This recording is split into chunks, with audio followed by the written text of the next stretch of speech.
বিরুদ্ধে গেলে সুবিধা হবে না। এই সুন্নিরা দেশের শান্তির লক্ষ্যে বারবার প্রমাণ দিয়েছে, ধর্মের সম্প্রীতির লক্ষ্যে বারবার প্রমাণ দিয়েছে। আপনারা এই ট্যাগ আমাকে লাগাবেন।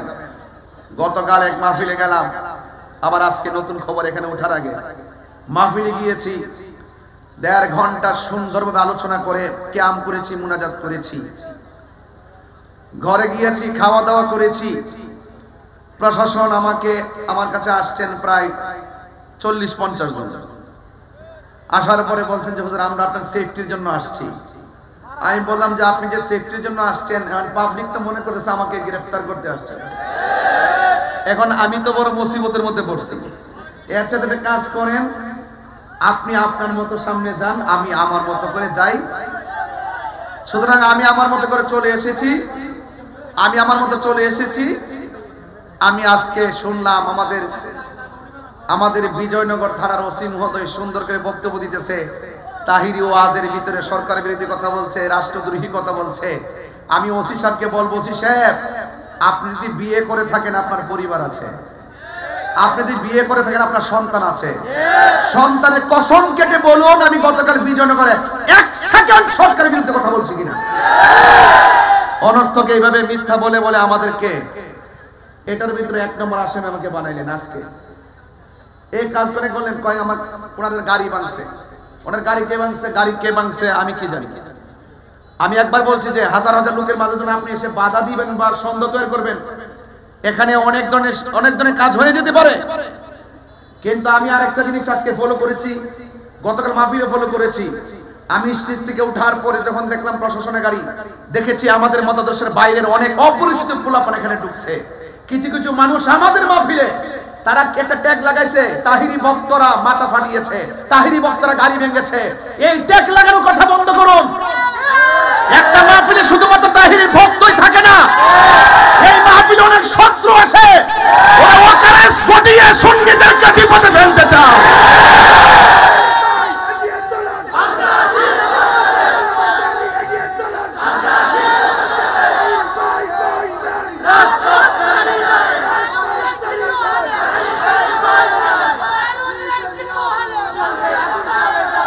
আমি কিন্তু কিছুই বলি নাই, কিছুই করি নাই। আমাকে দেয়, আমি উস্কানি দেই। আসলে তাহিরুজের উস্কানি দেয় না, তাহিরুজের বাস্তব কথাগুলো বলে। ধন্যবাদ জানাই চট্টগ্রামের আপামর সুন্নি জনতাকে যে আমি একদম নগণ্য। আমার চট্টগ্রামের মানুষ দীর্ঘদিন ধরে দেখে আসতেছে মাজারে আক্রমণ হচ্ছে, কোনো ধরনের প্রোটেকশন নাই। বিভিন্ন খানকায় আগুন ধরিয়ে দেওয়া হচ্ছে, কোনো ধরনের প্রোটেকশন নাই। প্রাতিষ্ঠানিকভাবে সুন্নিদের প্রতিষ্ঠানকে দখল করা তাণ্ডব লীলা চলছে, প্রশাসনের কোনো নজরদারি নাই। শুধুমাত্র তাই নয়, আমাদের মসজিদের ইমামগুলোকে ঘটিয়ে সেখানে দখলদারিত্ব চলছে, কোনো ধরনের প্রোটেকশন নাই। প্রত্যেকটা বিষয়ের ক্ষেত্রে যখন সুন্নিরা রুখে দাঁড়িয়েছে, তারা যখন পালিয়ে গিয়েছে, এক শ্রেণীর মানুষ এখন আমাদেরকে হামলা মামলার মাধ্যমে ব্যক্তিগত অ্যাটাক শুরু করেছে। কথা বলেন, আজকে সারাদিন আমাদের চট্টগ্রামের আপামর সুন্নি জনতা যেইভাবে মাঠে প্রতিবাদ করেছেন, আমার অন্তরস্থল থেকে, হৃদয়ের গভীর থেকে আমি অনেক শ্রদ্ধা জানাই, অনেক ভালোবাসা জানাই।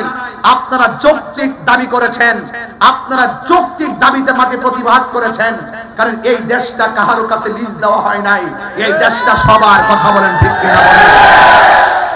এই জন্য ভাইয়ের আমার, আমি প্রথমে এই কথাগুলো বলছি। ইনশাআল্লাহ আমার উপরে মামলা হয়েছে, হয়তোবা আমার জেল হবে। আহলুস সুন্নাত ওয়াল জামাতের সবাই যদি ঐক্যবদ্ধ থাকেন, আর আমি যদি টোটালি খোলা আকাশের নিচে যদি ওই অপশক্তি আমাকে ফাঁসিতেও ঝুলায়, এর বিনিময়ে যদি সুন্নি জামাত ঐক্যবদ্ধ হয়ে ওই অপশক্তিকে রুখে দিতে পারে, আমি মরে গিয়েও শান্তি পাবো ইনশাআল্লাহ।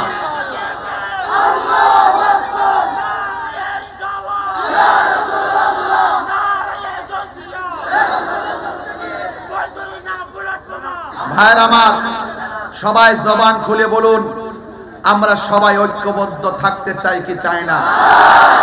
ইনশাআল্লাহ, ইনশাআল্লাহ আপনারা সবাই ঐক্যবদ্ধ থাকবেন। মিথ্যার পরাজয় নিশ্চিত, কথা কোন ঠিক কিনা? সত্যের বিজয় সেটাও নিশ্চিত। যা আল হক ওয়া সাহাকাল বাতিল ইন্নাল বাতিলা কানা সাহুকা। সত্য সমাগত, আপনারা চিন্তিত হবেন না। ওয়ালা তাহিনু ওয়ালা তাহজানু ওয়া আনতুমুল আ'লাউনা ইন কুনতুম মুমিনিন। নিরাশ হয় না, হতাশ হয় না, বিজয় তোমারই হবে যদি তুমি মুমিন হতে পারো। কথা বলেন ঠিক কিনা? আরো বড় করে বলেন ঠিক কিনা বলেন। আমাকে ওই আজকে কি বলছে, কয় আমি নাকি পালিয়ে গেছি। আমাকে আমার ডান দিক দিয়ে পুলিশ প্রশাসন ব্যারিকেড দিয়েছে, বাম দিক দিয়ে ব্যারিকেড দিয়েছে, সবাই আসছে আমাকে মানে আমাকে এখানে হয়তো নিতে আসছে, ধরতে আসছে, গ্রেফতার করে যাই করতে আসছে। এখন পরের দিন আমার চট্টগ্রাম মাহফিল, আমি কি সারা রাত সেখানে পড়ে থাকতে পারবো? তো আমি আমার বিকল্প রাস্তায় চন্দনাশ আসছি, মারহাবা জোরে করলে। তা আমি আমার প্রোগ্রামে শান্তি প্রিয় যেভাবে ভালো সেভাবে আসবো। কথা বলেন ঠিক কিনা? আমি অনুরোধ করব অনর্থক এই শান্তিপ্রিয় ঘুমন্ত অত্যন্ত শান্তিপ্রিয় সুন্নি জনতাকে ডিস্টার্ব করবেন না। আপনারা আপনাদের মতো থাকুন, আমাদেরকে আমাদের মতো থাকতে দিন। আপনারা শান্তিতে থাকুন, আমাদেরকে শান্তিতে থাকতে দিন। আমি প্রশাসনের বিরুদ্ধে নয়, আমি জানি প্রশাসনকে একটা মহল সর্বোচ্চ চাপ প্রয়োগ করে আমাকে মামলার আসামি করা হয়েছে। আপনারা সেই পরাধীনতা থেকে বেড়ে যদি না আসেন, তাহলে আপনারা দেখেছেন তো দিন শেষে কিন্তু এভাবে যদি চলতে থাকেন, তাহলে একদিন দেখবেন আপনাদের বিরুদ্ধে বহুত লোক বিভিন্ন প্রতিশোধের স্প্রে হাই মেতে উঠবে। আমরা আপনাদেরকে সেভ করতে চাই, আমরা আপনাদেরকে সহযোগিতা করতে চাই। সুন্নিদেরকে আপনাদের পাশে রাখেন, বাংলাদেশ পাল্টে দেব। কথা বলেন ঠিক কিনা? সুন্নিদেরকে প্রশাসনের পাশে রাখেন। ওরা গাদ্দারি করে না, ওরা বেঈমানি করে না, ওরা স্বার্থের জন্য আইন ব্যবহার করে না, ওরা সত্যকে প্রতিষ্ঠা করতে চায়, এই দেশটাকে সুন্দর করে সাজাতে চায়। অনর্থক আমাকে মিথ্যা মামলা দিয়ে হয়রানি করবেন না। এবং যারা মামলা করেছেন, অনুরোধ করব আপনারা নিশ্চয়ই আমাদেরকে স্বাধীনভাবে চলার সুযোগ দিবেন, ধর্মের কথাগুলো বলার সুযোগ দিবেন। অনর্থক কাহারও পাল্লাই পড়ে আপনারা সুন্নিদের বিরুদ্ধে স্টেপ নেবেন না, এর ফল ভালো হবে না। কারণ সুন্নিরা ওলি আল্লাহর পক্ষে, ওলি আল্লাহর পক্ষের মানুষকে যারা ডিস্টার্ব করে, তারা অতীতেও কোনোদিন ভালো থাকে নাই, ভবিষ্যতেও কোনোদিন ভালো থাকবে না। আসুন ভাইয়ের আমার, এই যে এই পৃথিবী একদিন শেষ হয়ে যাবে। জীবন মানে যুদ্ধ। আপনি যদি আল্লাহর জন্য, নবীর জন্য যদি জীবন দিতে পারেন, মনে রাখবেন না যে আপনি হেরে গেছেন। না, হকের জন্য যারা জীবন দেয় তারা বিজয়ী। কথা কোন ঠিক কিনা? হকের জন্য যারা জীবন দেয় ওরা জিন্দা। ওরা কি জিন্দা? আমরা আজকে হকের ময়দানে আছি। এখানে কোনো অপশক্তি যদি আমাদেরকে রুদ্ধ করতে চায়, আমরা প্রতিহত করব ইনশাআল্লাহ। কারণ আল্লাহ রাব্বুল আলামিন কোরআনুল কারীমের মধ্যে বলে দিয়েছেন, ইয়া আইয়ুহাল্লাযীনা আমানু দুখুলু ফিস সিলমি কাফা। হে ঈমানদারগণ, তোমরা ইসলামের মধ্যে প্রবেশ করো পরিপূর্ণভাবে। আমার সমাজের মধ্যে কিছু অনেক মুসলমান, নামদারি অনেক মুসলমান রয়েছে যারা হক কথা বলে না, সময়ে সময় ইসলামটাকে স্বার্থের জন্য ব্যবহার করে। আমরা স্বার্থের জন্য ইসলাম ব্যবহার করি না, ইহকাল আর পরকালীন মঙ্গলের জন্য আমরা ইসলামকে ব্যবহার করি। কথা বলেন ঠিক কিনা বলেন? আমার ভাইয়েরা, অনুরোধ করে বলবো, আসুন একটু সামনে বাড়ি। আল্লাহ রাব্বুল আলামিন কোরআনের মধ্যে বলছেন, আল্লাহর পথে যারা জীবন দেয় ওরা মরা না, ওরা জিন্দা। ওরা কি জিন্দা? এটা কি মোল্লার কালাম না আল্লাহর কালাম? আল্লাহ রাব্বুল আলামিন বলেন, ওয়ালা তাকুলু লিমান ইউকতালু ফি সাবিলিল্লাহি আমওয়াত বাল আহইয়াউ ওয়ালাকিন লা তাশউরুন।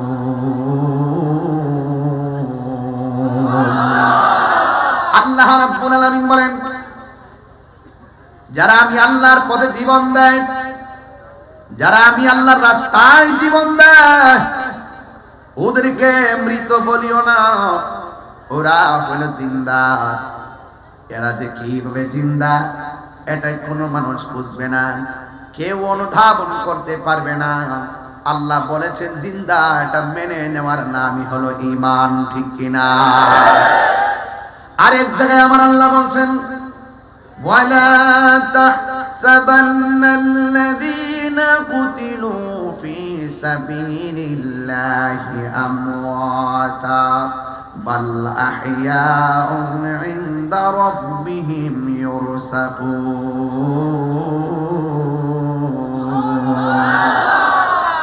আল্লাহ রাব্বুল আলামিন পূর্বের আয়াতে বললেন তোমরা আমি আল্লাহর পথে যারা জীবন দেই এদেরকে মুখ দিয়া মৃত বলিও না। আর এই জায়গায় আমার আল্লাহ রাব্বুল আলামিন বলছেন আমি আল্লাহর পথে যারা জীবন দেয় এদেরকে মৃত বলে ধারণা করিও না। তার মানে কথা দুইটা, একটা জবান দিয়া বলা যাবে না, আর একটা মনে মনে ধারণা করা যাবে না। আপনারা জবান খুলে কোন আল্লাহর পথে যারা জীবন দেয় এরা যে জিন্দা বলেছেন কে? এরা শুধুমাত্র জিন্দা নয়, ওই প্রেমিকগুলো ইনদা রাব্বিহিম ইউরযাকুন।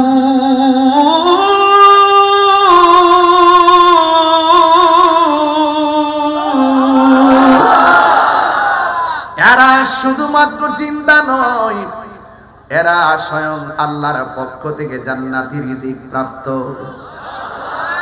জান্নাত থেকে রিজিক পাইতেছে।